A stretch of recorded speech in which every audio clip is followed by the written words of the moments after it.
Duncan Bosti Council took a great initiative to control traffic rules during school hours. Duncan Bosti Council Chairman Wajam Yantan shared that the council took the initiative to manage the traffic during school hours as they have received many complaints from the public.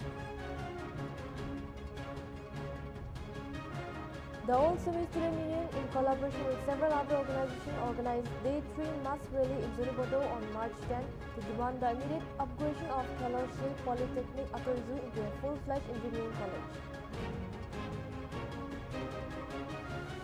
Hockey India on Monday officially announced the nominees for the 7th edition of the prestigious Hockey India 7th Annual Award 2024, scheduled to take place on 15 March in New Delhi, with a new record prize pool of approximately ₹12 crores. The government on Monday sought Parliament NOD to spend net additional ₹51,462.86 crore in the current financial year ending March, with a large chunk going towards pension and subsidy on fertilizers. Assam State Transport Department launched an initiative to enhance road safety and prevent accident on the national highway by installing radar speed detection device on major streets in Guwahati on Monday.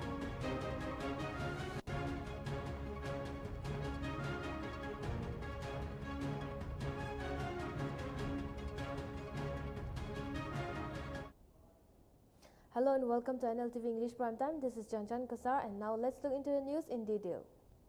Duncan Bosti Council took a great initiative to control traffic during school hours.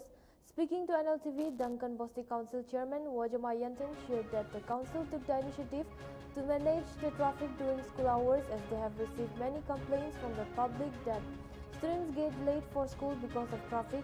He also said that they have taken permission from district administration and traffic office. The duty hours in the morning is 7 to 9 a.m. and afternoon 1 to 3 p.m. Let's have a look at Niboli's report.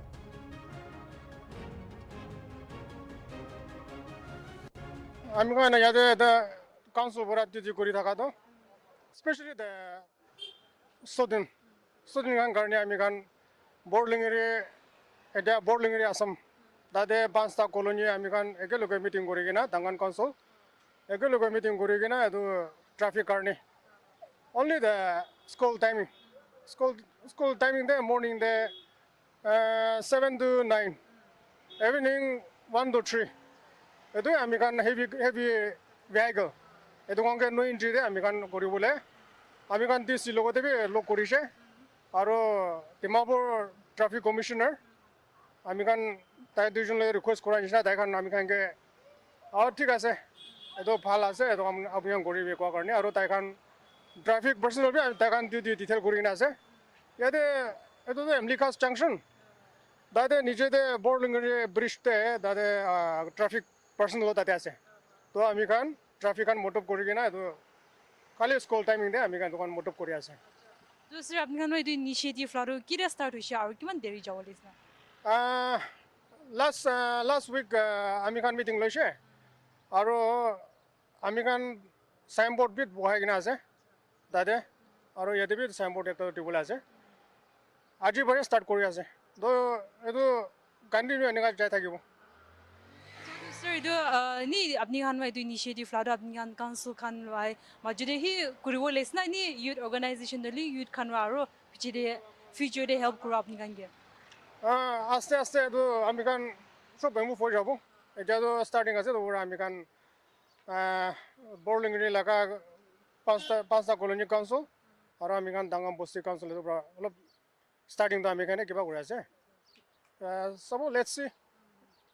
Acha sir ni public side lawi cooperation de kininga pais na yade public kan beshi khushi ase kile mane public complaint thaka karone ami kan edo laga do ami kan take up korise.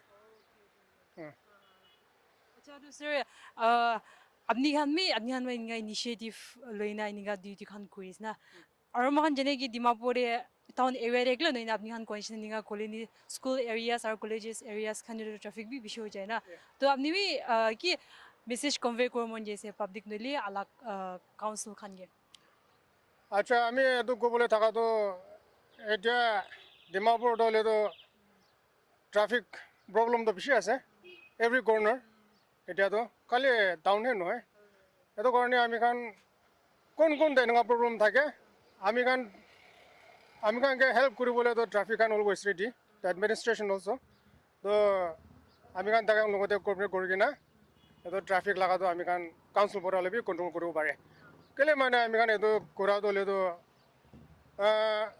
Student Khan time দে যায় কিনে school নাপুংছে এইটো traffic পৰা তো তাই খান কোনোবাতো bake কৰি যায় আৰু কোনোবাতো late হোৱাটো পানিছমেণ্ট খায় সেইটো কাৰণে এইটো লগা ৰিপৰ্টটো বেছি অহাৰ কাৰণে আমি খান কাউন্সিল পৰা এইটো টেক আপ কৰিছে আপনি খান বা এনেকা ডিউটি কৰাৰে দে ডিফল্টাৰ্ছ খান দৌৰিছে গ'লেতো পানিছমেণ্ট দিলে পেনেলাইজ কৰিছে না হয় এইটোতো কোনোবা কথা নামানিলে তো এইটোখনতো আমি খান পানিছটো দিব লাগিব আমি খান লগা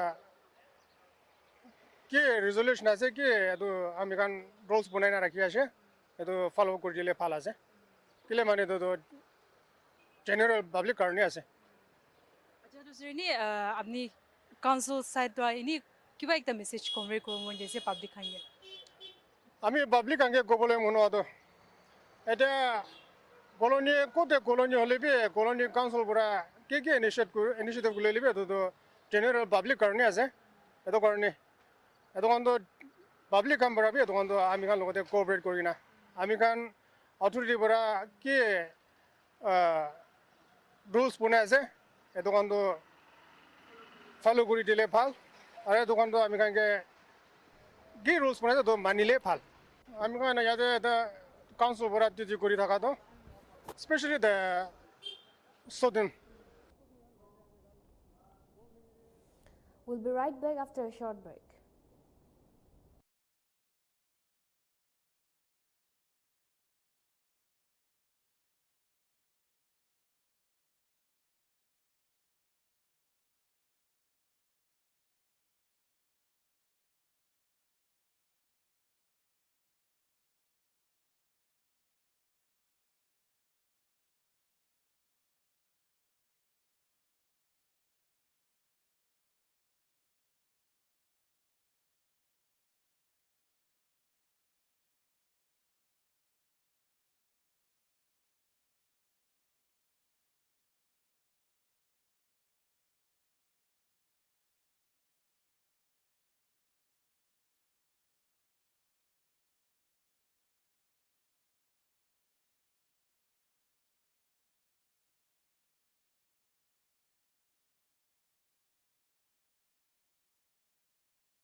Welcome back. Let's get back with the news. The All Sumi Student Union, in collaboration with several other organizations, organized Day 3 mass rally in Zuniboto on March 10 to demand the immediate upgradation of Keloshe Polytechnic Atoizu into a full-fledged engineering college. The rally, which took place at Zuniboto Town Center Point, saw widespread support from various student bodies, community organizations, and local residents. The event was chaired by Keto Ayemi, Vice President of SKK, with Inaku Sung, pastor of ZTSBC, offering a prayer for divine blessing. Attendees sang the SKK anthem in solidarity with the cause. The rally highlighted the 53 years history of KPA, established in 1972, with Sumi Hoho president leading the call for action. Asumi reminded the crowd that the upgradation of KPA was approved by the Nagaland cabinet in 2007. However, despite the passage of 18 years, there has been no progress, leaving the community frustrated. President of Sumi, Kukamo Hoho, also voiced his support, urging unity among the Naga peoples to address this issue and called for immediate action from the government. The rally saw numerous civil society organizations and students from local schools and colleges participating, some of whom held placards and blocked road to demonstrate their determination and reiterate their commitment to the cause and the demand for the government to take immediate action to upgrade KPA. What steps are you going to take if the government fails to fulfill the demands? Yes, we have already stated during our first phase of agitation. We have had a silent sitting protest outside the Assembly Secretariat for 2 days, but we haven't received any positive response from the government. And so, as mentioned earlier, we are not waiting for verbal assurances from the state government. We need written assurance from the Minister government that KPA will be upgraded to engineering college, and it has to be implemented. And if the government, as long as the government fails to respond to our demand, we're going to continue with this agitation. And we cannot comment on what step we're going to take now, but our agitation will intensify. Will keep on intensifying as long as the government doesn't fulfill our long-awaited demand. What is the main reason behind the all semi students SKK taking up this initiative? Is it KPA confined only to SUMI? See, Kalosha political activism, as I've said earlier, is not only the issue of dismissal, but it is a common cause for all the right-thinking students of the country. Yes, not because we're taking up this issue, not because it's within the SUMI jurisdiction, but we have to keep in mind that KPA is one of the oldest and the first polytechnic in the country. And it's more than 50 years now.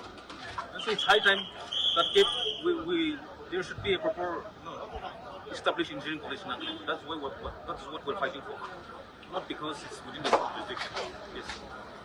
How is the response from X, formerly known as Twitter, and its impact in the society? Because Twitter's strong campaign has been going on for a very long period of time now. With regard to that question, I would like to analyze and put in this way. I'm so happy and gradually being blessed that many Nagas, beginners, especially the 51 years, they came forward and they understand about the given situation, and with their advantage users of social media, they are doing their best. So hopefully there was very much impactful because we got a support from various politicians as well as various social organizations. So I should put it in this way that this was a very helpful impact, and along with our education, this was our creative motive. At the invitation of the UK Foreign Secretary David Lammy, External Affairs Minister S. Jaishankar paid an official visit to the United Kingdom from March 4 to 9. Jaishankar, during his meeting with UK Prime Minister Keir Starmer, noted the positive momentum in the UK and India relations, particularly with the resumption of free trade agreement negotiations. EAM called on the Prime Minister of the UK, Starmer, and Deputy Prime Minister Angela, and held comprehensive talk with his counterpart, Foreign Secretary David Lammy, and met with the Secretary of State for Business and Trade and Home Secretary. During the visit, EAM also engaged with key stakeholders across government, business, academia, and the Indian diaspora. The two leaders recognized the strengthening of technology cooperation and deepening of people-to-people ties. And along with his counterpart, Foreign Secretary David Lammy discussed the full spectrum of India and UK relations at Chevening House.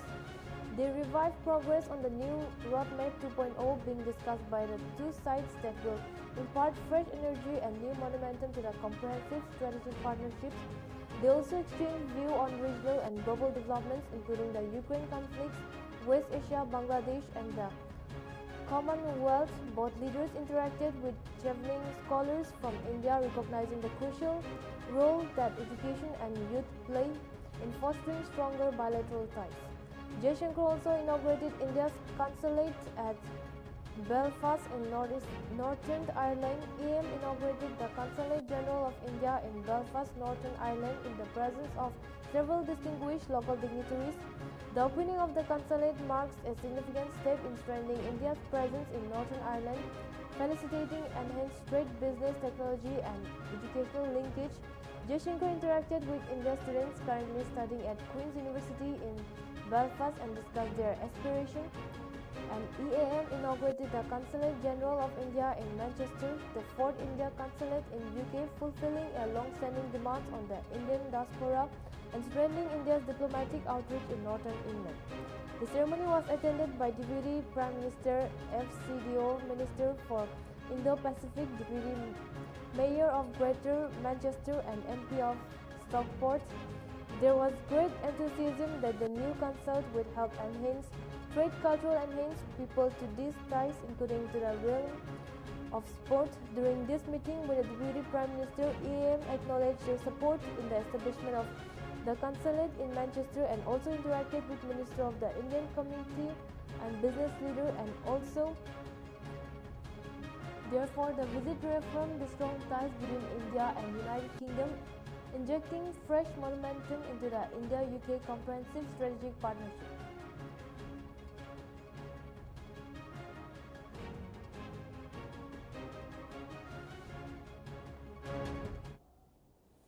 Thousands of people in the upper region of Astor district of Pakistan-occupied Gilgit-Baltistan remained stranded on Sunday due to blocked roads caused by record snowfall and avalanches that occurred a week ago. These natural events have severed access to various remote areas, leading to severe shortage of essentials such as food, medicine, and a lack of electricity and mobile networks. The avalanches caused significant damage to roads and power lines, making travel and communication extremely difficult. Residents are demanding that the government take swift action to restore access to the affected areas, while also ensuring the delivery of medical aid, food, and other capital supplies to the people. The people of POGB have consistently protested to voice their concern about various social, economic, and political issues. They demand justice, equality, and improved living conditions, seeking a response from authorities to address their grievances and ensure a better future for their communities.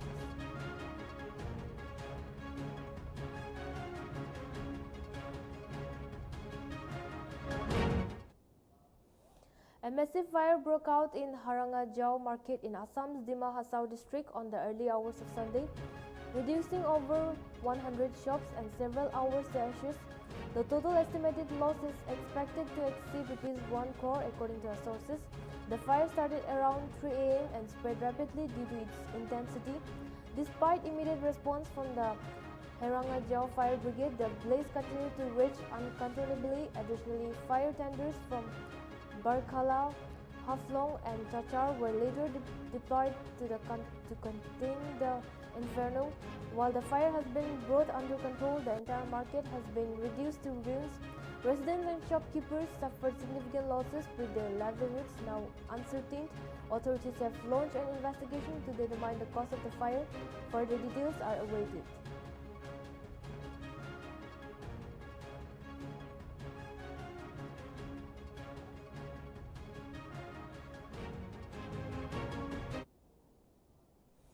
Assam State Transport Department launched an initiative to enhance road safety and prevent accidents on the national highway by installing radar speed detection devices on major streets in Guwahati on Monday. The initiative aims to monitor and control speeding vehicles, promoting safer driving conditions. 2 devices have been installed on both sides of the national highway at Bedkunchi in the city as part of an experimental phase. This device displays the real-time speed of vehicles, acting as a deterrent for speeding drivers. Sources say over 20 such devices will be set up at key locations across the city. While the primary goal is to monitor and control speed, it remains unclear whether the device will automatically penalize vehicles for exceeding the speed limit. To ensure proper enforcement, interceptors will patrol the areas, monitoring the traffic and taking necessary action against violators.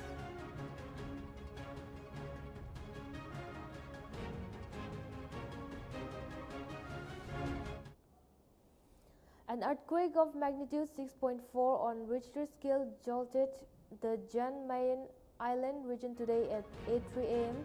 as reported by the National Center for Seismology. The earthquake occurred at a depth of 10 km, making the region susceptible to aftershock. The coordinates of the earthquake were latitude 771.22 and longitude 8.01 degree.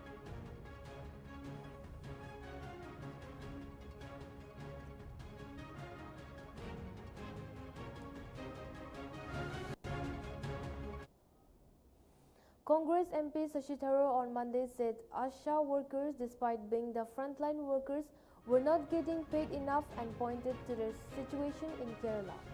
He said they are called volunteers rather than workers. They are not given any money, and on top of that, there are no retirement benefits or anything at the end of the long stint of working. So I have urged the government to recognize them, fix a decent wage for them. Tharoor raised the issue of ASHA workers in the parliament after parliament's budget session resumed on Monday.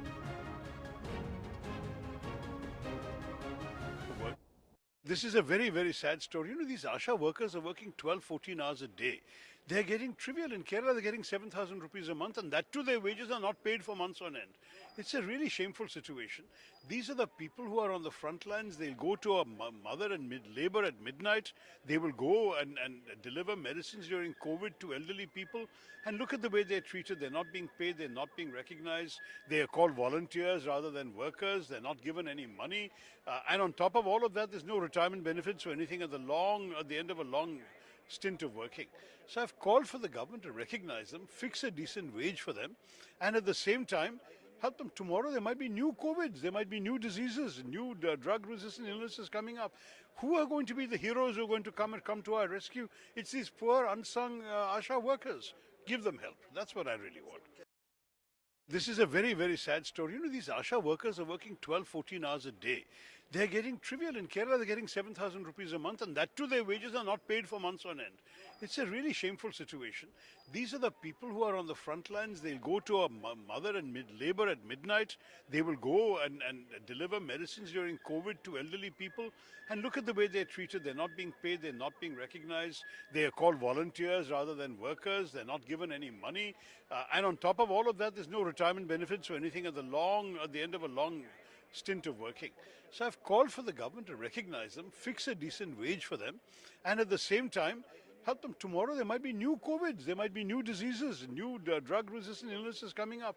Who are going to be the heroes who are going to come to our rescue? It's these poor, unsung ASHA.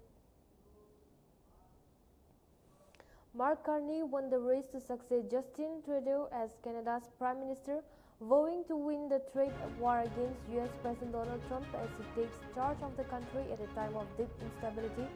The former governor of the Canadian Central Bank and Bank of England beat three rivals in the Liberal Party's leadership contest in a landslide. In much of his victory speech, Carney, 59, attacked Trump, who had imposed tariff on Canada, and said he wants to make the country the 51st US state. Carney is expected to be sworn in as PM in the coming days and will lead the Liberals in the next general election, which is expected to be called on the coming weeks.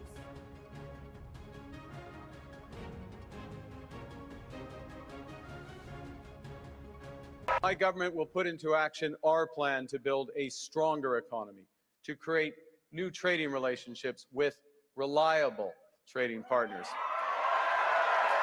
And my government will keep our tariffs on until the Americans show us respect. We will ensure that all the proceeds from our tariffs will be used to protect our workers. In America, healthcare is a big business. In Canada, it is a right. America is a melting pot. Canada is a mosaic. And Canada never, ever will be part of America in any way, shape, or form. So Donald Trump thinks he can weaken us with his plan to divide and conquer. Pierre Poilievre's plan will leave us divided and ready to be conquered. Because a person who worships at the altar of Donald Trump will kneel before him, not stand up to him. A plan that makes us an energy superpower in both clean and conventional energy. A plan that creates new trade corridors with reliable partners. A plan that creates one Canadian economy, not 13. Because in Canada, we are stronger when we're united. We can give ourselves. Children learning Sanskrit in Mauritius, Malinga, have prepared a song in Sanskrit for welcoming Prime Minister Narendra Modi upon his arrival in the country on Tuesday. People have started becoming aware about Indian cultural and our Sanatan scriptures since PM Modi has taken charge. PM Modi is said to visit Mauritius on March 11 and 12 at the invitation of Prime Minister Ramgoolam, primarily to grace the island Nationals Day celebration.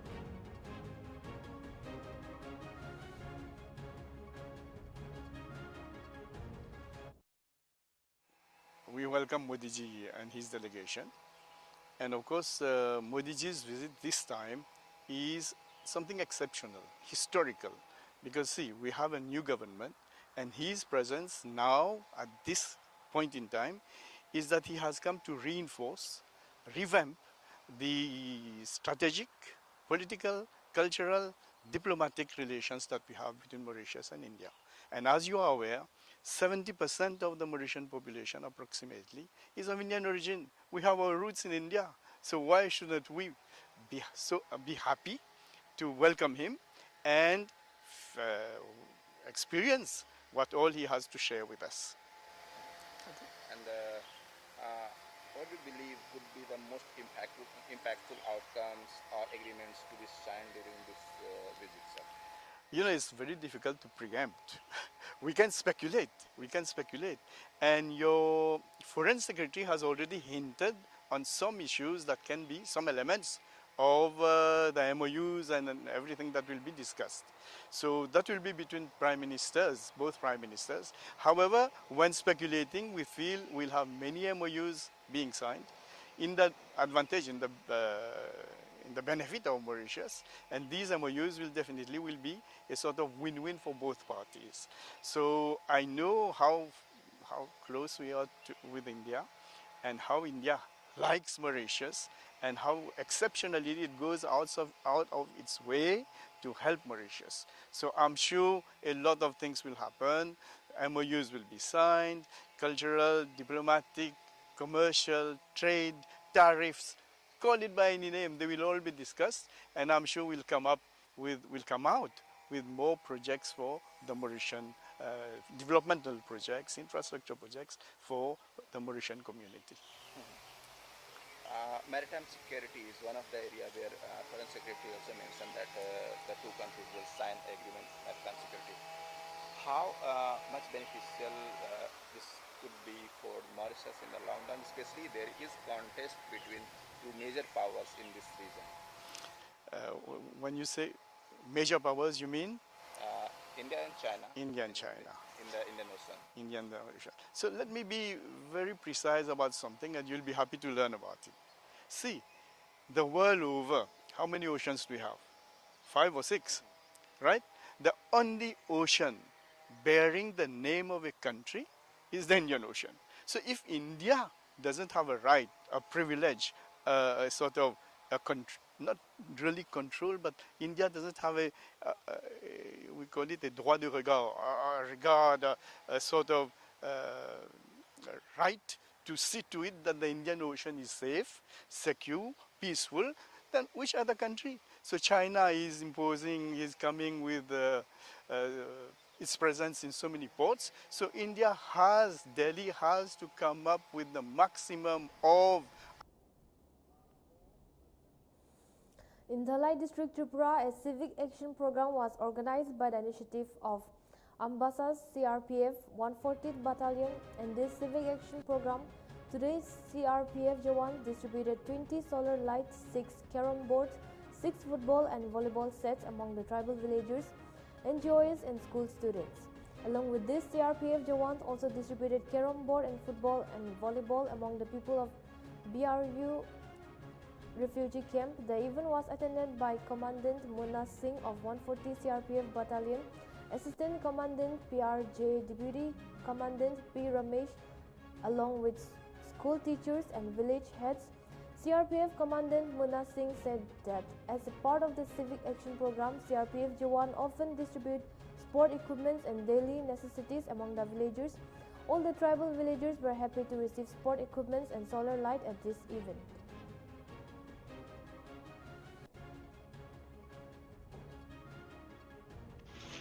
CRPF बेत बगान अम्बासा द्वारा city action programme का आयोजन किया गया है, जिस अवसर पर हमारे एफ कंपनी के AOR में अदुकलक पारा के 2 एसोसिएशन, 1 क्लब और 1 स्कूल तथा जलचेरा मसूराय पाला के 18 परिवारों के बीच 18 solar lamp, 4 football, 4 volleyball net set और 4 कैरम बोर्ड, पॉइंट और स्ट्राइकर सहित वितरित किया गया। जैसा कि आप सभी जानते हैं कि केंद्र सरकार द्वारा समय समय पर विभिन्न जारी दिशा निर्देशों के तहत केपी बल द्वारा सिविक एक्शन प्रोग्राम समय समय पर आयोजित किया जाता है। ऐसे कार्यक्रमों से आम जनता और सुरक्षा बलों के बीच आपसी सामंजस्य, सद्भाव और विश्वास और सौहार्दपूर्ण वातावरण का निर्माण होता है। इसी कड़ी में हम लोग यहाँ पर उपस्थित हैं। ये एक फाइनेंशियल ईयर के तहत में एमएचए के माध्यम से फाइनेंस डायरेक्टरेट की तरफ से इस प्रकार का फंड अलॉट किया जाता है, जिसमें विभिन्न प्रकार के सामुदायिक विकास के कार्यक्रम भी इसमें इंक्लूड किए जाते हैं और इस प्रकार की जो है चीज़ों का वितरण भी जो है उसमें उसका भी समावेश होता है। इसी कड़ी में आज हमने इस बीच में स्पोर्ट्स आइटम और सोलर लैंप का वितरण यहाँ पर किया है। 140 बटालियन द्वारा समय समय पर इस प्रकार के आयोजन किए जाते रहे हैं। भविष्य में भी इस प्रकार के कार्यक्रम का आयोजन होता रहेगा।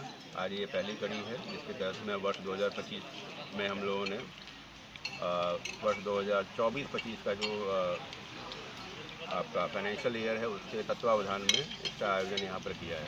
आगे भी ये प्रोग्राम यहाँ पर जारी रहेंगे।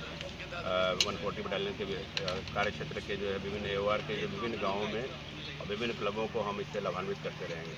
ये मेरी शुभेच्छा है और जन सामान्य से मेरी अपेक्षा है कि फोर्सेज जहाँ भी हैं, खास करके जो 140 बटालियन के बल की जहाँ पर तैनाती है उनको अपेक्षित सहयोग देते रहें और हमारे साथ जो है कदम से कदम मिला करके The government on Monday sought Parliament NLtv to spend net additional rupees 51,462.86 crore in the current financial year ending March, with a large chunk going towards pension and subsidy on fertilizers. The gross additional spending sought by the government is over rupees 6.78 lakhs crore, of which rupees 6.27 lakhs crore would be matched by savings and receipts. The net additional spending by the government will be rupees 51,462.86 crore in the current fiscal, as per the second batch of supplementary demands for grant tabled by the Financial Minister Nirmala Sitharaman in the Lok Sabha. The additional expenditure includes rupees 12,000 crore towards fertilizers subsidy and rupees 13,449 crore towards pension and government employees, including for the Unified Pension Scheme. The total spending also includes defense pension of rupees 8,476 crore and rupees 5,222 crore of the Department of Telecommunications.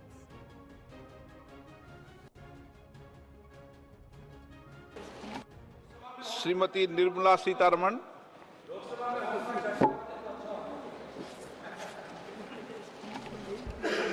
Sir, with your permission, I rise to present a statement, Hindi and English versions, showing supplementary demand for grants, second batch for 24-25. Item number 13, Shrimati Nirmala Sitharaman.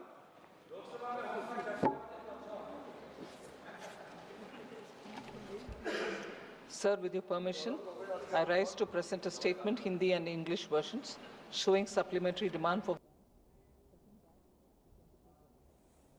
A court in Nalgonda district, Telangana on Monday handed death penalty to one of the accused in the honor killing of a Dalit man in 2018.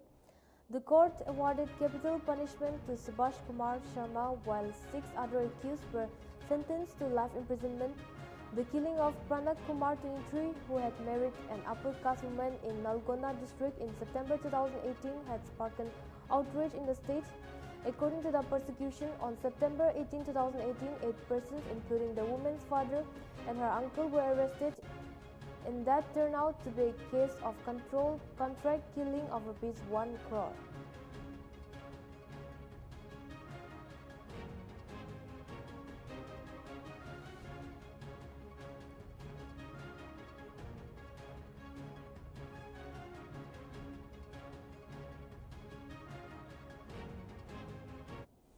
Nepal's former king Gyanendra Shah on Sunday arrived in capital Kathmandu amidst tight security as pro-monarch activists gathered at the airport to welcome him.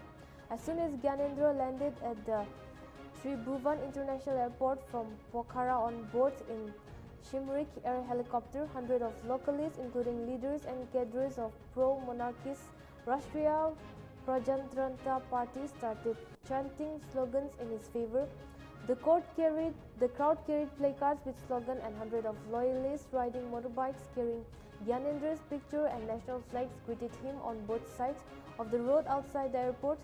However, no untoward incidents occurred as the crowd following Gyanendra headed towards Nirmal Niwas, the private residence of the former monarch on the outskirts of Kathmandu. Hundreds of security personnel were deployed for the Kathmandu airport to the Nirmal Niwas to avert any untoward incident. King supporters have been relying in the different parts of the country, including Kathmandu and Pokhara, for the past few days, demanding the reinstatement of the monarch abolished in 2008 following the People's Movement.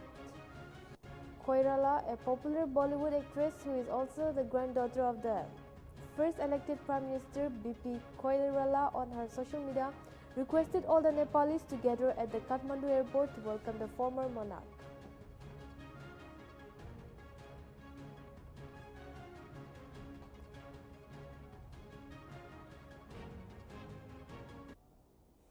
Hockey India on Monday officially announced the nominees for the 7th edition of the prestigious Hockey India 7th Annual Award 2024, scheduled to take place on 15 March in New Delhi. With record prize pool of approximate 12 crore, a total of 32 nominees across 8 categories have made it to the final shortlist.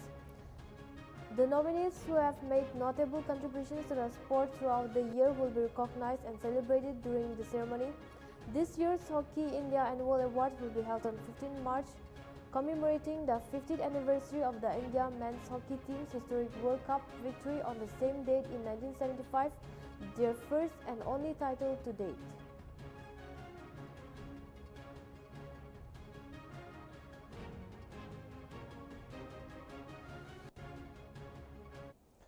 Taiwan's Ministry of National Defense reported that 11 People's Liberation Army aircraft and 9 People's Liberation Army Navy vessels were detected operating around Taiwan on Monday morning. According to the MND, 9 out of the 11 aircraft crossed the maiden lane entering Taiwan's northern and southern air defense identification zone. The situation was monitored and Taiwan responded accordingly. This followed similar activity on Sunday, where the MND detected 9 PLA aircraft, 7 plant vessels, and 2 Chinese battalions. 7 out of the 9 aircraft also crossed the maiden lane and entered Taiwan's airspace. Their frequent incursion by Chinese military assets have raised concern about regional stability, and Taiwan has been self-governed since 1949, but China considered it part of its territory and has been increasingly assertive to its claim. The recent action coincide with China's ongoing two-session annual meeting, highlighting the tense situation in the region. Taiwan is also facing growing concerns over China's cognitive warfare, with Beijing's United Front War Department creating a misformation unit to target Taiwan.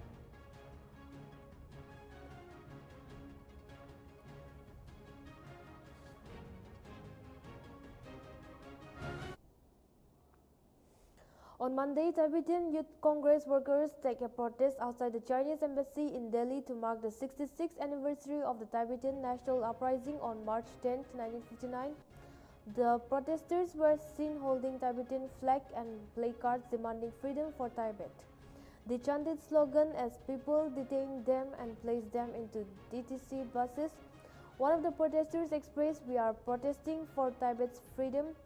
Tibet was never a part of China and we continue to fight for our rights."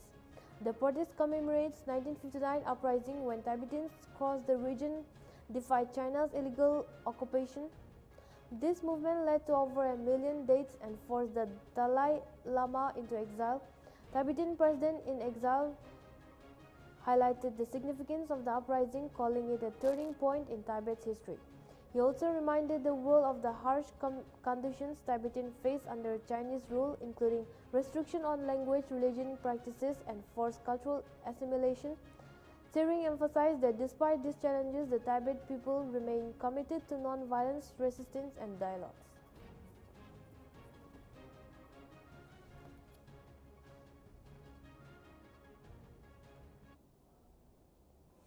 A surprise strike by security staff at Hamburg Hamburg airport on Sunday caused significant disruptions, affecting over 40,000 passengers.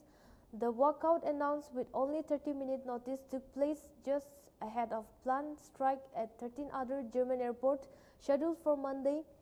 The Verdi union initiated the strike as part of collective bargaining negotiation aiming to pressure employees into improving worker conditions.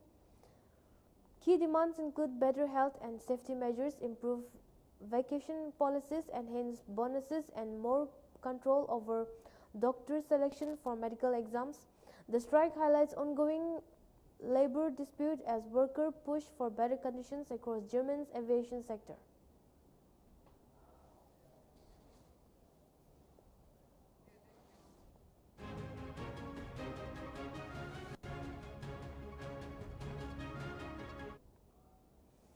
North Korea fired unidentified ballistic missile on Monday, according to the South Korea's military.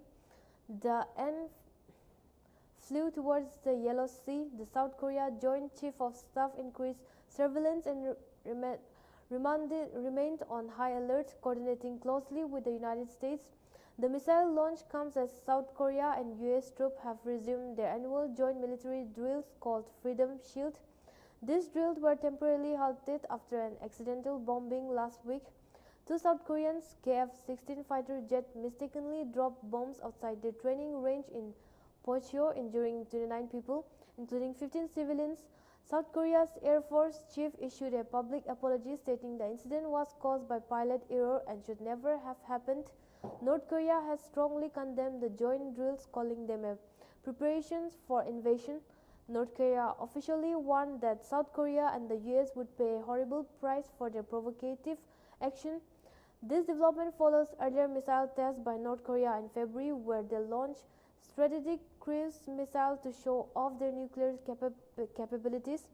Tension continued to rise, with North Korea's leading Kim Jong-un calling for better war preparedness and readiness to use nuclear forces.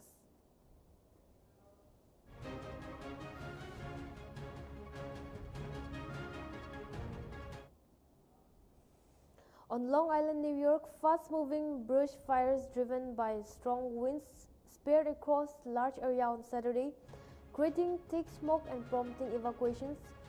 Governor Katil Hochul declared a state as emergency as fire burned in the Pine Barrens, a wooded region that houses commuters town east of New York City. The fire threatened homes, a chemical factory, and an Amazon warehouse, with more evacuations potentially required. Officials reported that 3 of the 4 fires have been fully contained, while the fire in Westonton was 50% contained. 2 commercial buildings were partially burned, but no homes were directly threatened. Governor Hochul stated that the situation remained out of control and confirmed that evacuees were being moved, especially from the Westonton area. State agencies are working to control the fire and protect the safety of residents and business in the affected region.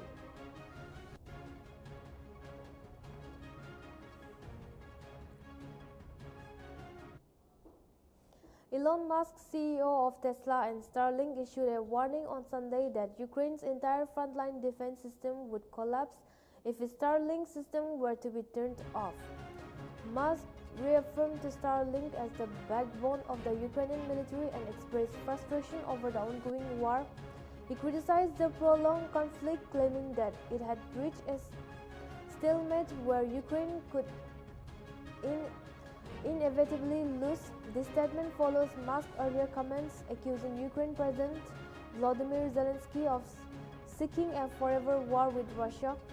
Musk's remark added to his ongoing criticism of the war, emphasizing the need for peace. In response, President Zelensky reaffirmed Ukraine's commitment to working with international partners, including the US and Saudi Arabia, to accelerate peace efforts. He also mentioned the continued diplomatic engagements and efforts to strengthen security and resolve the conflict. Meanwhile, US President Donald Trump indicated that he was considering imposing large-scale sanctions and tariffs on Russia until a ceasefire and peace arrangements were reached.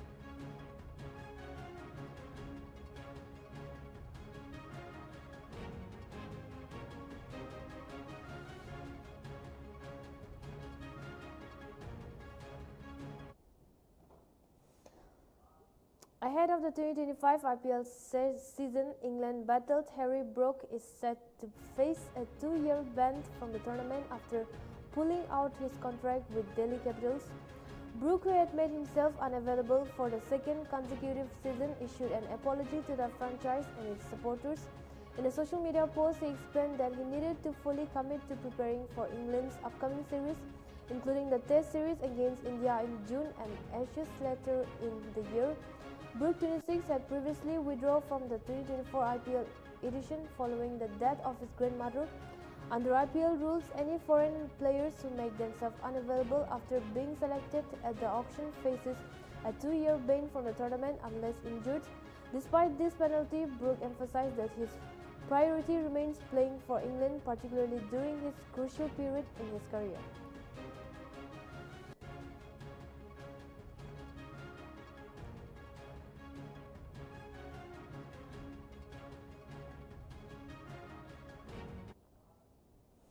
That is all for the Nltv English Prime Time. For more news and updates, keep watching Nltv.